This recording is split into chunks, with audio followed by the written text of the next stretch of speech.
ওকে, আচ্ছা আমরা ওহমের সূত্র পড়ছিলাম। ওহমের সূত্রের সমীকরণিক রূপটা সবার মনে আছে নিশ্চয়ই। V = I R। V হচ্ছে এখানে বিভব পার্থক্য, আর I হচ্ছে প্রবাহ মাত্রা, আর হচ্ছে পরিবাহীর রোধ। আর আমরা একটা কথা বলছিলাম, পরিবাহীর রোধ বলতে আমরা এখন যখনই রোধের কথা বলবো তখন বিশেষ প্রক্রিয়ায় তৈরিকৃত রোধের কথা বলবো। পরিবাহীর মধ্যে যে রোধ আছে এটাকে শূন্য ধরবো, বিশেষ প্রক্রিয়ায় তৈরিকৃত রোধ। মনে রাখবো, হ্যাঁ? কোন একটা তার যদি আঁকি, এর মাঝে কোনো রোধ নাই বা শূন্যের কাছাকাছি, এটা ধরে নেব, কিন্তু বিশেষ প্রক্রিয়ায় যে রোধটা বলবো সেটা রোধ। ওকে, এবার তোমাদের জন্য কয়েকটা কোশ্চেন। মনে করো তোমার সামনে একটা নদী আছে, আঁকা বাঁকা নদী। তোমাকে এখানে এখানে এখানে তিনটা জায়গায় ABC, তিনটা জায়গায় নদীর স্রোত নির্ণয় করতে বলা হলো। খেয়াল করে শুনবা কিন্তু। এ স্থানে স্রোত কত? মনে করো এখানে কারেন্ট পাইলা হচ্ছে 10 মানের, ঠিক আছে? তাহলে বি তে কত পাবা, সি তে কত পাবা, একটু চিন্তা করে বলবা। হ্যাঁ, তিনটা জায়গায়, একটা নদীর তিনটা জায়গায় তুমি স্রোত মাপতেছো, স্রোতের মানে কারেন্ট মাপতেছো আর কি, স্রোতের পরিমাণ মেপে বের করতেছো। তাহলে কোন স্থানে, মানে একটা স্থান বলে দিছি, এ স্থানে কারেন্টের পরিমাণ 10 একক, মনে করো 10 একক, আমরা জানি না, একক জানি না। তাহলে বি স্থানে কারেন্টের পরিমাণ কত হবে, সি স্থানে কারেন্টের পরিমাণ কত হবে?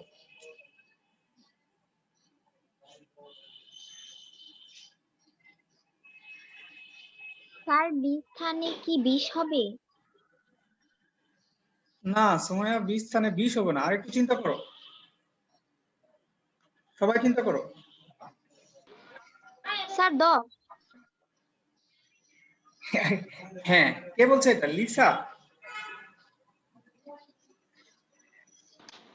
স্যার আমি। সুমাইয়া বলছে।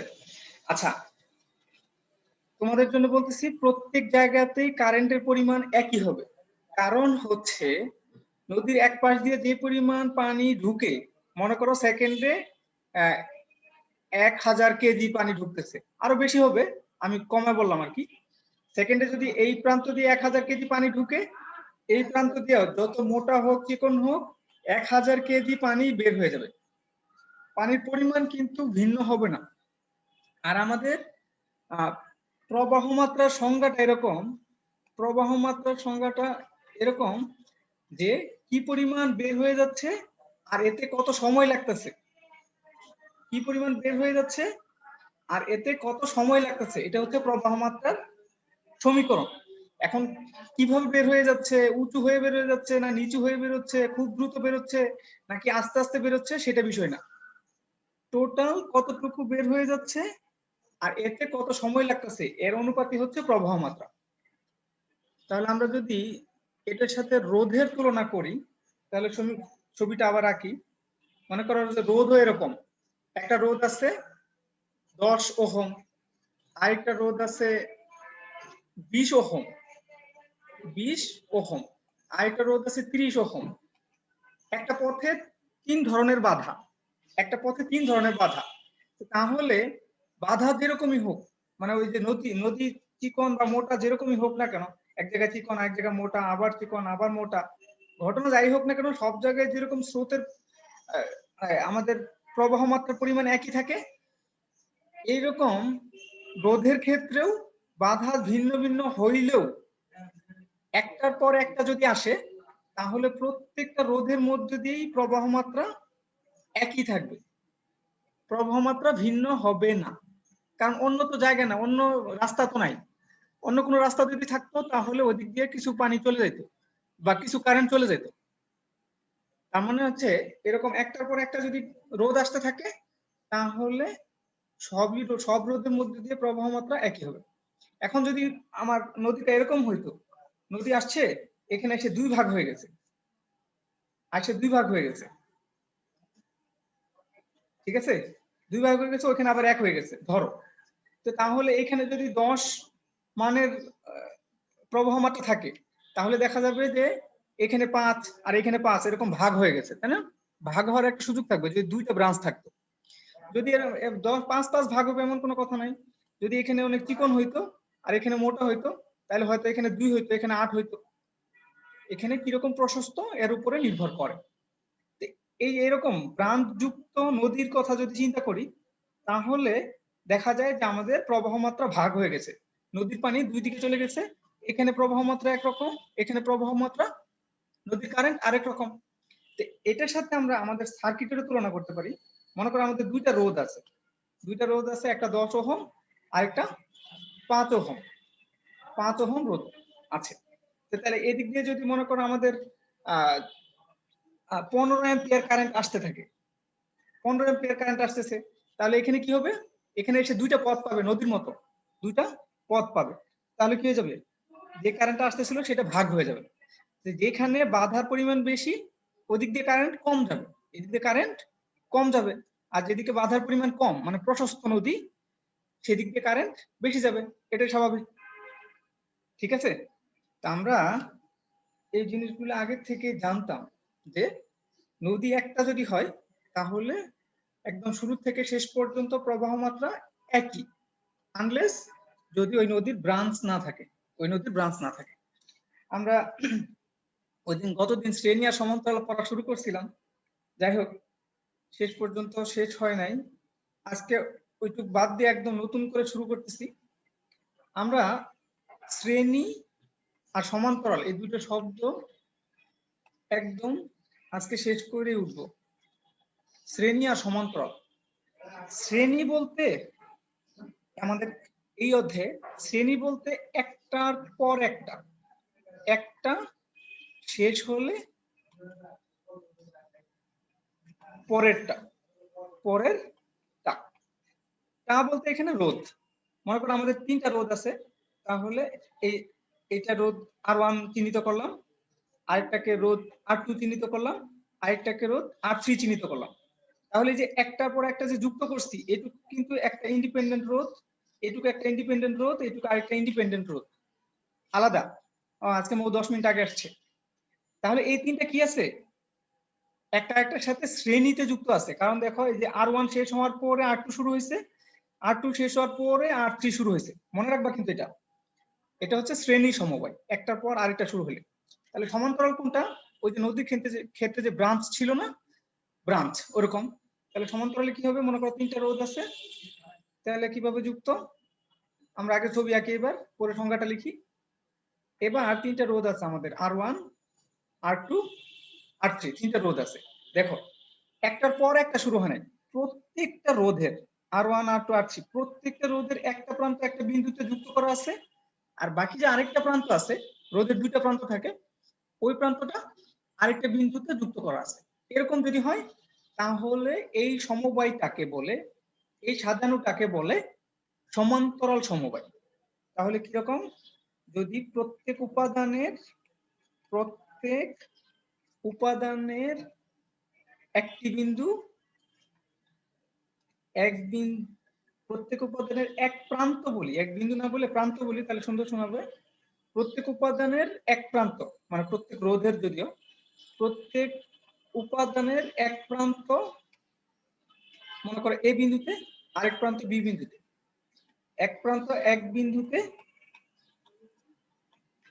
অন্য প্রান্ত অন্য বিন্দুতে, অন্য প্রান্ত অন্য বিন্দুতে যুক্ত হলে তাকে বলে সমান্তরাল সমবায়। সমান্তরাল সমবায়, আর এটা হচ্ছে শ্রেণী সমবায়। আচ্ছা, শ্রেণী আর সমান্তরালের সংখ্যাটা একটু জিজ্ঞাসা করি আবার, তারপর আর একটু ইনফরমেশন দিয়ে সব লিখে ফেলবা। কে কে আছে একটু দেখি। 14 জন। জান্নাত আরা, আমাকে সমান্তরাল সমবায় বলো।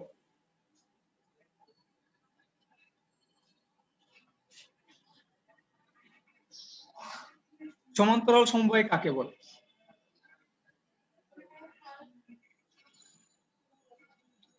প্রত্যেকটি রোধের, আচ্ছা কাজী আরিশা,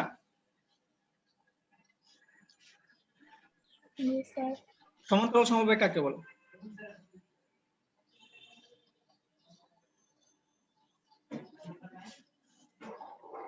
হ্যাঁ, কই গেল?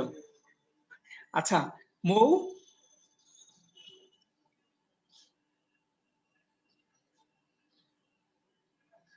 মৌ কি আছো? হারাই গেছে। আর কি আছে? নাবিহা, সিরিয়ালি জিজ্ঞাসা করি। তার প্রত্যেক হ্যাঁ, বল। উপাদানে এক প্রান্ত একটি বিন্দুতে এবং প্রত্যেক উপাদানে অন্য প্রান্ত অন্য বিন্দুতে থাকে হ্যাঁ, তাকে অন্য প্রান্ততে যুক্ত হলে সমান্তরাল তাহলে এই সমবায়। সমবায়কে সমান্তরাল সমবায় করে। Very good, thank you. তাহলে শ্রেণী সমবায় কে বলবে? প্রজ্ঞা বলো।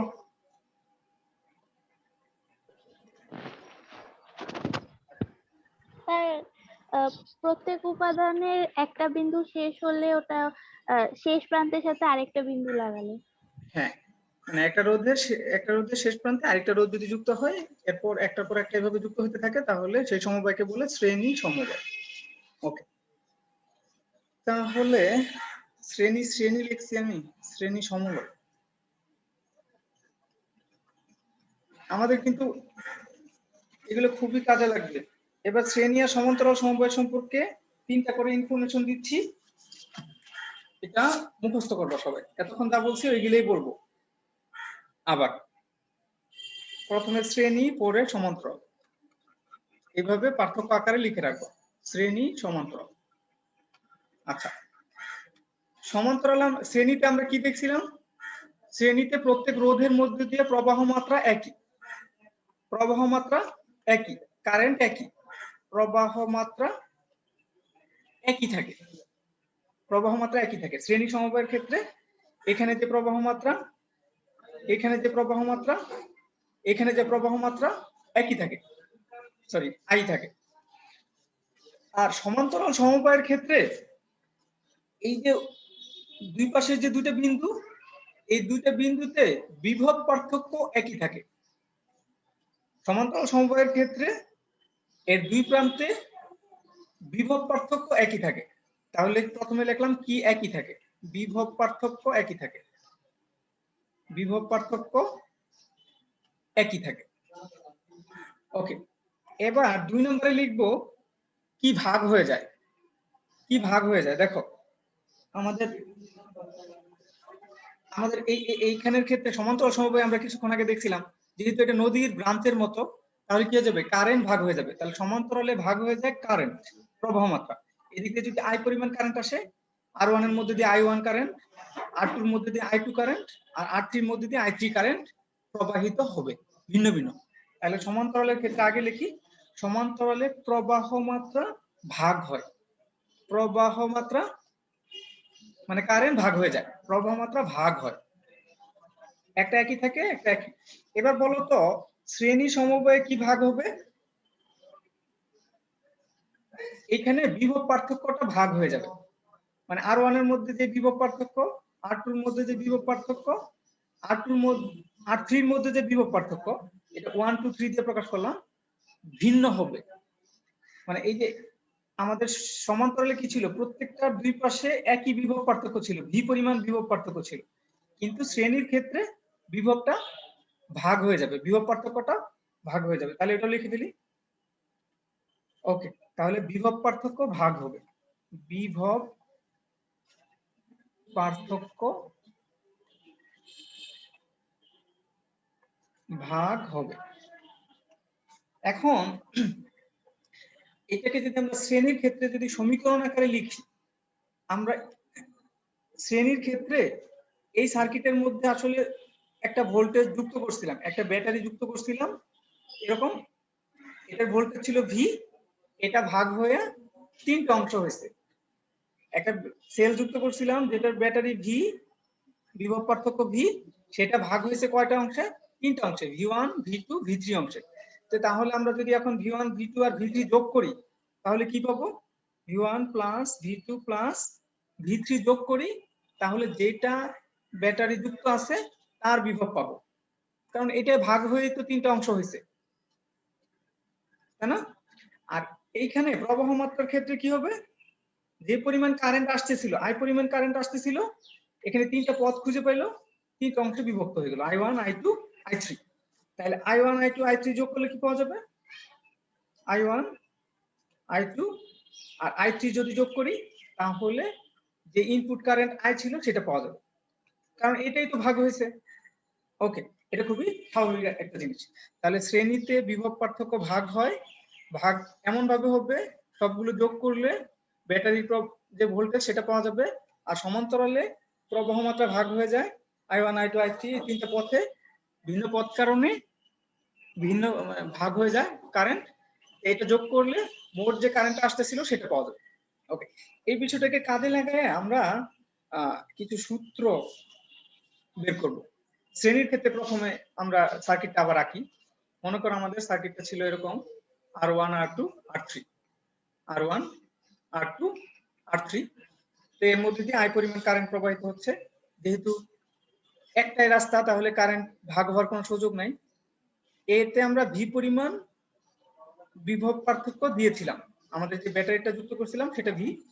এখন R1 এর দুই প্রান্তে বিভব পার্থক্য V1, R2 এর দুই প্রান্তে বিভব পার্থক্য V2, আর R3 এর দুই প্রান্তে বিভব পার্থক্য V3। তো এখান থেকে আমরা পাইছিলাম যে V equal V1 plus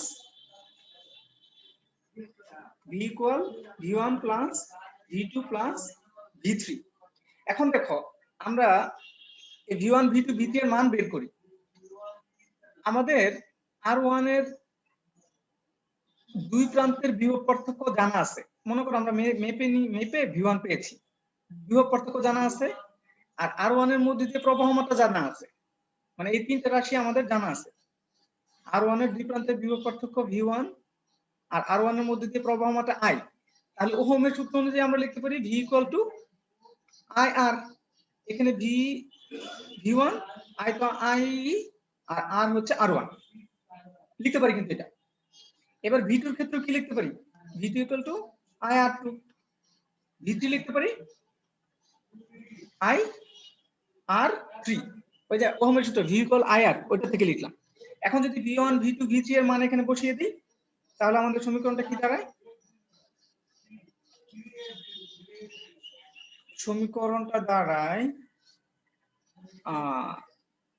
I R1 plus I R2 plus I R3। আচ্ছা, V ইকুয়াল এত, এটা মনে রাখো IR1 IR2 IR3। এখন আমাদের, আমি ওই দিনে বলছিলাম আমাদের এই যে ব্যাটারিটা এটা কিন্তু বুঝে না যে তিনটা রোধ আলাদা করে যুক্ত করা হয়েছে, এটা কিন্তু জানে না যে তিনটা রোধ আলাদা করে যুক্ত করা হয়েছে। সে অনুভব করে একটা রোধ, সে সব মিলিয়ে একটা রোধের বাধায় বুঝতে পারে, মানে টোটাল হিসাব করে সে একবারে কারেন্ট সাপ্লাই দেয় আর কি। ও কতটা ফিল করে সেটা যদি হয় আর, ধরো ও ফিল করে আর, তাহলে আমরা সার্কিটটা একটু ছোট করে আঁকি। তাহলে কি আমাদের ব্যাটারিটা ফিল করে যে এর সাথে আর মানের একটা রোধ যুক্ত আছে আর এর মধ্যে দিয়ে আই মানের কারেন্ট প্রবাহিত হচ্ছে। এই যে ব্যাটারিটা যে পরিমাণ রোধ ফিল করে সেটাকে বলে এই সার্কিটের, আমরা যে সার্কিট নিয়ে কাজ করতেছিলাম এই সার্কিটের তুল্য রোধ। এই সার্কিটের তুল্য রোধ, তুল্য রোধের সংখ্যাটা আমি আরেকবার বলতেছি। তুল্য রোধের, সরি, আচ্ছা, তুল্য রোধের সংখ্যাটা আমি আরেকবার বলতেছি। তুল্য রোধ কাকে বলে, পরীক্ষা আসবে কিন্তু। তুল্য রোধ, তুল্য রোধ হচ্ছে সার্কিটের বা বর্তনীর, আমি সার্কিট লিখতে পছন্দ করি, আমি সার্কিটে লিখি, সার্কিটের সকল রোধকে একটি মাত্র রোধ দিয়ে প্রতিস্থাপন করলে প্রতিস্থাপন করলে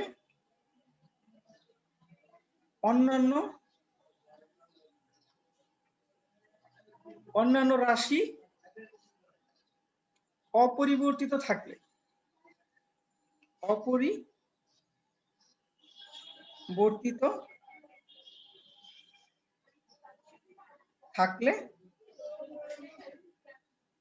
ওই রোধকে তুল্যরোধ বলে, ওই সার্কিটের তুল্যরোধ বলে।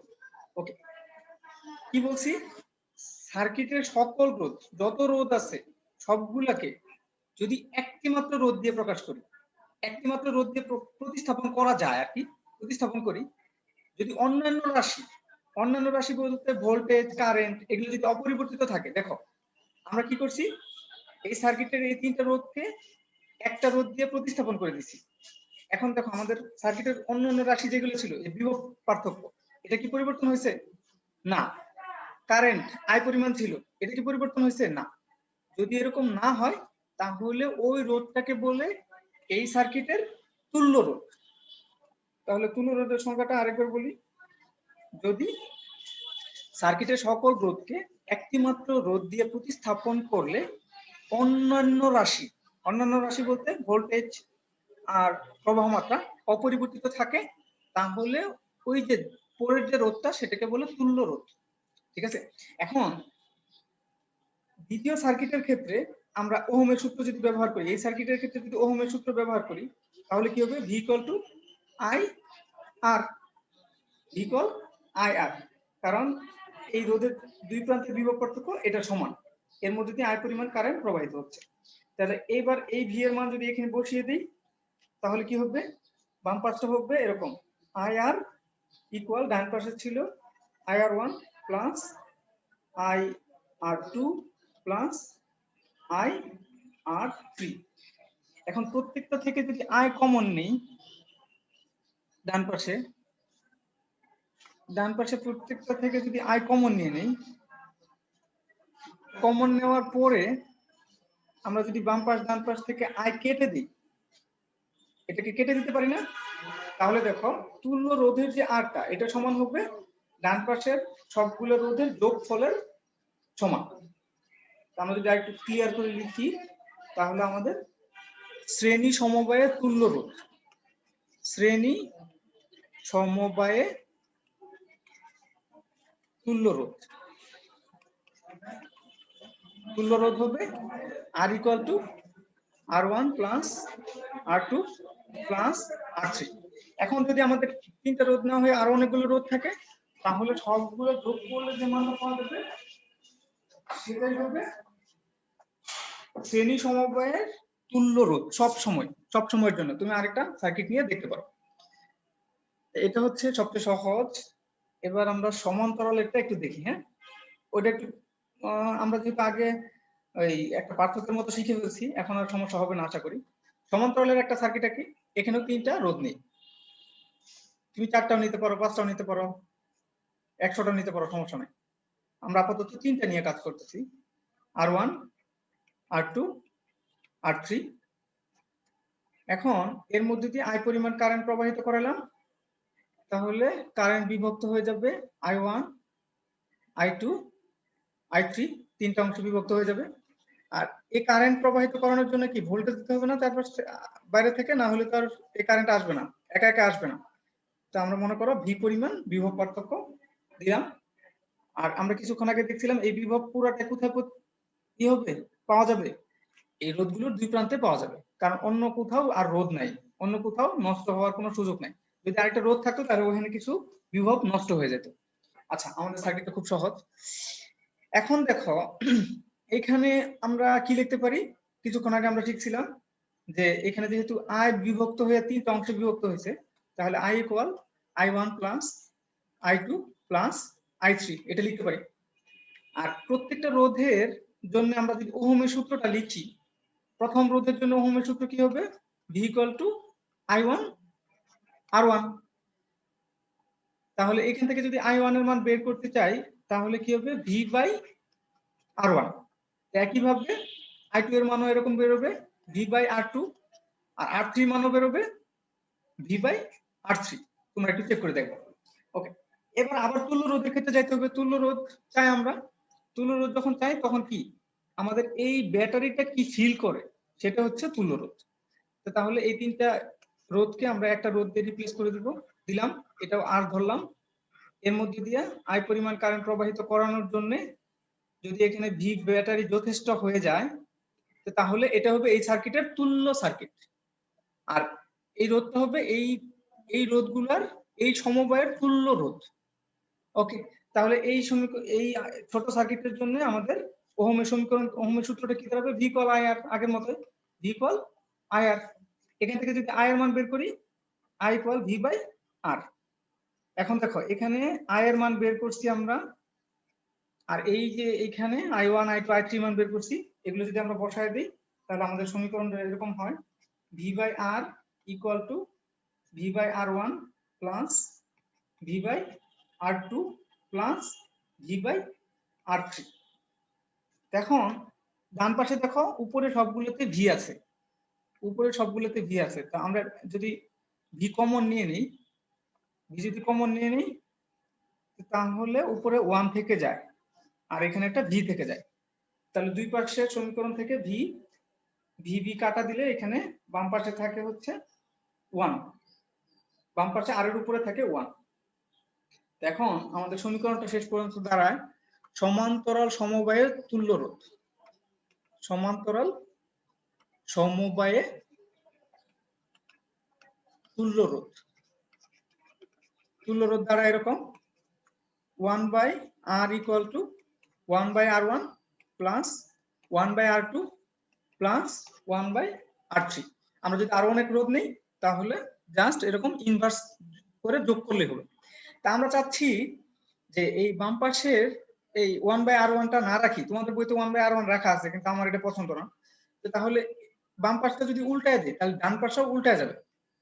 তা আমরা এটা এভাবে লিখি, এটা যদি আর লিখি তাহলে এখানে ইনভার্স করে দিলেই হয়। আমি এটা লিখতে পছন্দ করি, তোমরা সামনেটা এটাও রাখতে পারো, সমস্যা নাই। 1 by R two plus 1 by R three. এটাতে সমস্যা যেটা হয়, এটা তো 1 বাই আর, 1 বাই আর এর একটা ওহম না হয়ে ওহম ইনভার্স হবে, এটা বাচ্চারা ভুল করে বসে। এই জন্য আমি সরাসরি আর এর মান বের করতে বলি, ওহম ইনভার্স লেখার দরকার পড়বে না, সরাসরি ওহম লিখে দিবা তোমার সুবিধা। তাহলে আমরা দুইটা সমীকরণ পাইলাম, একটা হচ্ছে শ্রেণীর জন্য আর একটা সমান্তরালের জন্য। আমরা দুইটাকে আলাদা করে চিহ্নিত করি। সমান্তরালের ইংরেজি প্যারালাল, এই জন্য প্যারালালের যে তুল্য রোধ একে আমরা আর পি দিয়ে প্রকাশ করি। আর হ্যাঁ, এটাকে আর পি দিয়ে প্রকাশ করি আলাদা করার জন্য জাস্ট। আর শ্রেণীর যে তুল্য রোধ, শ্রেণীর ইংরেজি হচ্ছে সিরিজ, এই জন্য এটাকে আর এস দিয়ে প্রকাশ করি। ওকে, তাহলে এটাকে আমরা আর এস দিয়ে প্রকাশ করলাম জাস্ট আমাদের সুবিধার জন্য। তাহলে আমরা দুইটা সমীকরণ পাইলাম আজকে। দুইটা সমীকরণের মাধ্যমে আমরা কি করতে পারবো? শ্রেণী আর সমান্তরাল সমবায়ের তুল্য রোধ বের করতে পারবো। আমি তোমাদের কয়েকটা সার্কিট দিচ্ছি, এখনই সলভ করো। একটা হচ্ছিল আর এস ইকুয়াল আর ওয়ান প্লাস আর টু, এরকম বিয়োগ নাই কোনো কিন্তু।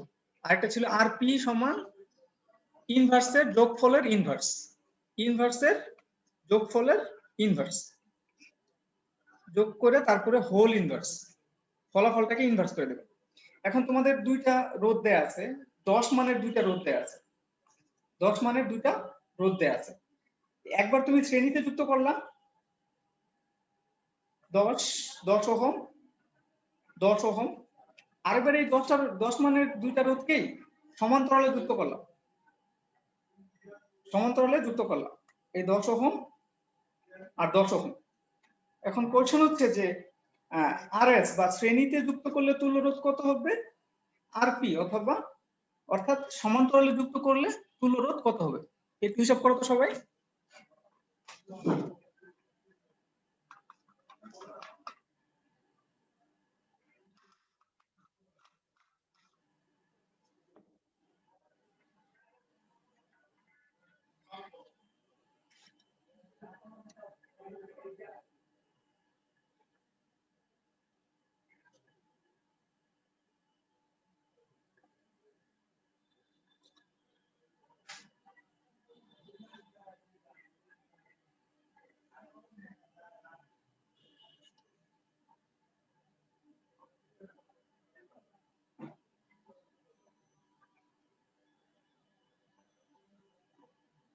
হ্যাঁ, শ্রেণীতে কত হয়েছে?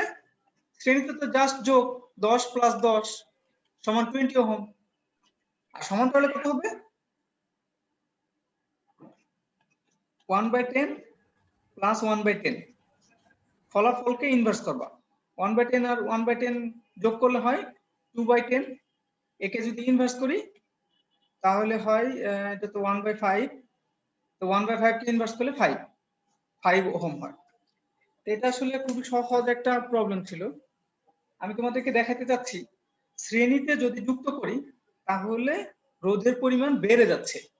শ্রেণীতে দুইটা যুক্ত করে রোধের পরিমাণ বেড়ে গেছে, কিন্তু সমান্তরালে যদি যুক্ত করি তাহলে তুল্য রোধ মানে মোট বাধার পরিমাণ কমে যাবে। মোট বাধার পরিমাণ কমে গেছে। একটাই 10 ওহম ছিল, কিন্তু এখন কি হয়ে গেছে? অর্ধেক হয়ে গেছে। তো আমরা যদি এরকম আরো একটু খেয়াল করি, মনে করো আমাদের 3টা রোধ আছে। এবার 3টা রোধ আছে, 3টা রোধ আছে বা 4টা রোধ আছে। 4টা রোধ ধরি। একটা মনে করো 100, আর একটা মনে করো 2, 1, 3 ধরো। তাহলে এটা যদি শ্রেণীতে যুক্ত করি, শ্রেণীতে তুল্য রোধ কত হবে? RH ইকুয়াল হবে 100, 3, 2, 5 আর 1, 6, 106 ওহম। এই 3টা রোধকেই আমরা যদি সমান্তরালে যুক্ত করি তাহলে রেজাল্টটা কি হবে? আমরা একটু সার্কিটটা আঁকি, তারপরে রেজাল্টটা দেখি। সার্কিটটা যদি আঁকি তাহলে কি হবে? এরকম 1, 2, 3, 4, 4টা রোধকে এভাবে সমান্তরালে যুক্ত করতে হবে। এক প্রান্ত এক বিন্দুতে, আরেক প্রান্ত আরেক বিন্দুতে যুক্ত করলাম। এটা মানে হচ্ছে সবগুলো একই বিন্দুতে যুক্ত, মাঝখানে কোনো রোধ না থাকলে এটা একই বিন্দু। হ্যাঁ, মাঝখানে কোনো রোধ নাই তাহলে এটা একই বিন্দু। তাহলে একটা 100, আরেকটা 2, আরেকটা 1, আরেকটা 3। তাহলে এই যে সমান্তরাল এর ক্ষেত্রে তুল্য রোধ কি হবে? RP equal 1/100 plus 1/2 plus 1/1 plus 1/3 এর ইনভার্স। আমরা যদি ক্যালকুলেটরে এই মানটা বের করি তাহলে দেখো তো কত হয়। আমিও করতেছি, তোমরাও করো। 1/100 প্লাস 1/2 প্লাস 1 প্লাস 1/3। ওকে, এর ইনভার্স করতে হবে।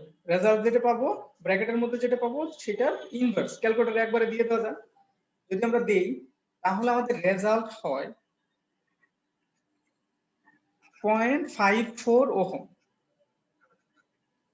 আমি তোমাদেরকে এখন যেটা বলতে চাচ্ছি মনে রাখবা, অবজেক্টিভে কিন্তু এরকম দিয়ে দিব যে যদি শ্রেণীতে যুক্ত করা হয় রোধকে তাহলে রোধের মানে তুল্য রোধের যে মান সেটা বড় রোধের চাইতেও বড় হয়।